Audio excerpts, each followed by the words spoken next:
Okay, so this is an addendum to my production design video for Professor McPherson's class. I'm going to add this part at the beginning, but I'm obviously making it last.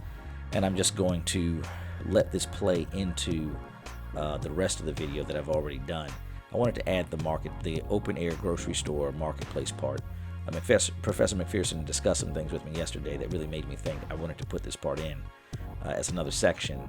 And the guidance he got for the class where our production design instruction is concerned was actually from Peggy McClellan, who is a good friend of his in contact, who's an art director, or has been an art director and production designer in Hollywood, because his background is special effects, makeup.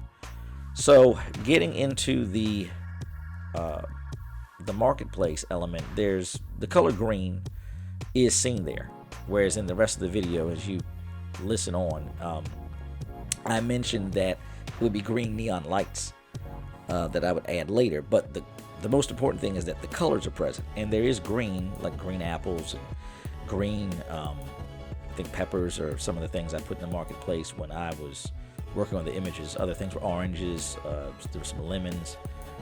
So the color palette is meant to contrast the dreariness of like the black bins or the brown boxes and the dreary skies behind, this dreary fog that's behind Becky as she's shopping. There's like this fog down the street, and just a hazy day, an overall hazy gray day. And so the reason I incorporated those colors is they're representative of the presence of God really being with Becky and with people. It's earth tones, warm colors, and God, of course, made food and made us. So we, as people, you look at something like that, and hopefully what it will do is draw people's eye to those bright colors and those earth tones, and just the presence of food and the presence of her shopping for food. She reaches for things, like reaches for a pepper or an onion or a lemon or an orange or whatever.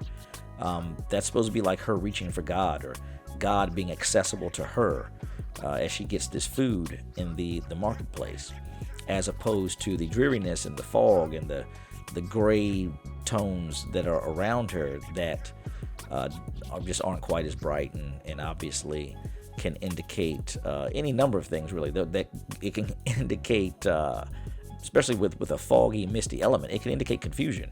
It can indicate things like depression. It can indicate, and in this context, the confusion and depression serves as an atmospheric disconnect from God. So whereas in the foreground you see the fruits and the colors, there's this connection to God. So I just wanted to put that in this piece to make that point that, even in the midst of a lot of negative circumstances, and God is ever present. But I'm just going to let this now play on into the next part of the video. I just wanted to put this in here because I felt like that was a much needed element, and I didn't want to leave it out.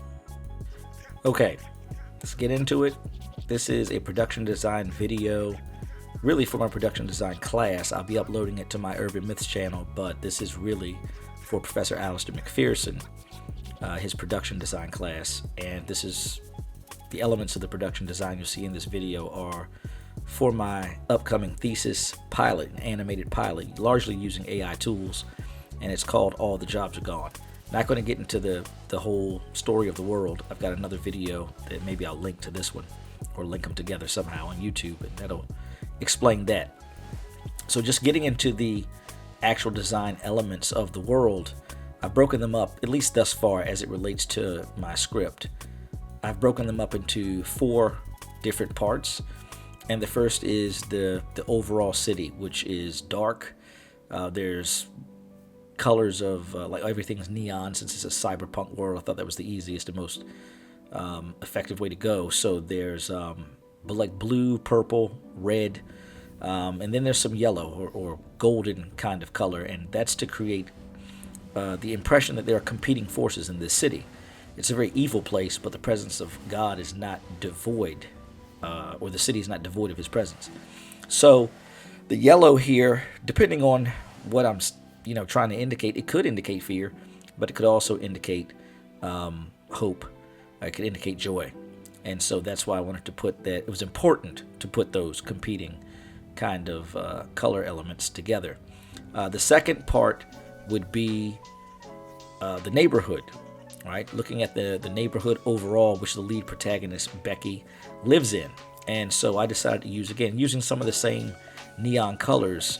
You're going to see blue, or rather, excuse me, yeah, blue, gold, or yellow gold. You're going to see mostly those colors. I might incorporate some green later. Basically, a yellow and a blue together, indicating that there's hope, and there's blue is like a divine or heavenly color. So that was important to put it there. Even though it's always raining, there's a lot of rain in this neighborhood in which she lives, and it's kind of a depression over the city, which indicates, again, there's a kind of evil force that's there, that's malevolent, working against the people. There's also, in other elements of the city, there's further away from her neighborhood, there's purple. I used a lot of purple. Now, purple can be a color relating to like royalty, so it doesn't have to be bad, but again, it's a darker neon color. And I like to play with some, other than rainy images, some nighttime images, in order to show or indicate there's a darkness, over this city. If so far as Becky's room is concerned, I wanted to go with pink, but also black, and juxtapose those two colors together. So there's a neon, she has neon pink lights. Her favorite color is pink, but she wears more black, and so the pink is really an accent. And in some of the images of her room, I thought it was important to add props and to also put windows in her room where you can look out and see the city. So she lives in a suburban area, but the city itself is not really far away. It's really in walking distance from where she is. And some of the props in her room are indicative of her personality. And her personality is, or maybe her talents, I'll say. She's a tech genius, so she has like these toy robots and computers all over her room. And also she has a pink cell phone. In animation, it's always important to give a character a prop. You don't have to, but I like the idea of giving the lead character a prop, and I thought something that would be simple, that was relatable, and that could be easily associated with her, she's a 17-year-old teenage girl, would be a pink cell phone. So you could look at the images of her room and see maybe a pink cell phone on the bed or on the dresser. I thought it was important to do something like that and really make it indicate like this is her room. And also, you won't see the pink neon color anywhere else in the city. That becomes her color. The last element is the police department, and I did the exterior and interior. And the exterior is just, I got some shots of cars riding by. I wanted to use the exterior of the police department having some of that yellow, which indicates in this case hope. But there's also a lot of crookedness in the police department, so depending on the weather, is it raining, is there lightning going on, some of the video images I created are pretty intimidating, and it could mean there's something ominous and dark moving on the police force. It could mean fear, that you're meant to fear the police. There's also blue though, and then on the interior images there's like silver and a lot of reflective surfaces, like it looks like it's polished to like a high polish or a high reflection. And there's glass, there's a lot of transparency on the inside, juxtaposed with like a wooden desk. Looks like I created like a circulation desk image. So and on the interior versus the exterior, it was important for me to create that juxtaposition with Becky's house and also with the police department. And there'll be a lot of that where the exterior doesn't always look like the interior. So there's things that I use to indicate different emotional levels for the whole piece.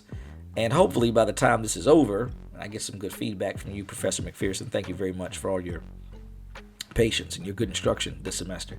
I can move on with something that will have a fairly high quality to it and have some type of substance and meaning.